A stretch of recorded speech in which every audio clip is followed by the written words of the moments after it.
a bunch of people all over the world training, because now most AI models have like chewed up all the public data. So the data they don't have is private data or like literally data in your head. Like, you have a bunch of data around how to run a podcast. Like that's like not on like some Google content. And so eventually there might be someone that's training a model on how to run a podcast because they want an agent to do a podcast. All of us are going to end up being like AI trainers in some way. And how do you pay? How do you store value around that? If you're using an AI model, but you're also getting paid by it, like there's just so many different things that I think both those technologies like intersect on. So A lot of these people intersect more than people realize under the table too.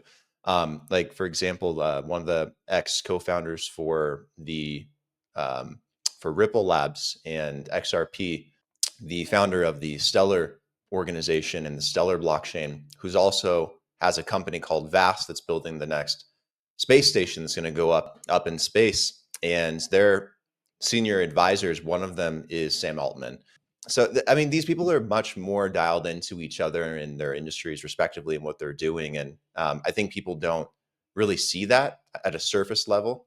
That these industries are huge, like obviously blockchain, AI, tech this, tech that, but a lot of them are working together on a lot of different projects. And I think we'll see a lot more crossover in the future too, and probably hybrid companies that are working on the same things at the same time. yeah, I see a mass amount of like acceleration and then Venn diagrams over where all these things are helpful. Like Labyrinth is one of our new companies that does regulatory approvals. The founder, Stuart Lacey, is a repeat founder, and his first customer is called Deep Fission, and they're actually a small format nuclear reactor company that they're able to put a nuclear reactor in the bottom of an oil well, and it's like 80% cheaper, and it can directly power a data center or whatever you need. And they're obviously like helping do their data room and AI strategy around regulatory approval. But that business, I never would have thought a nuclear power company would have been helped by AI.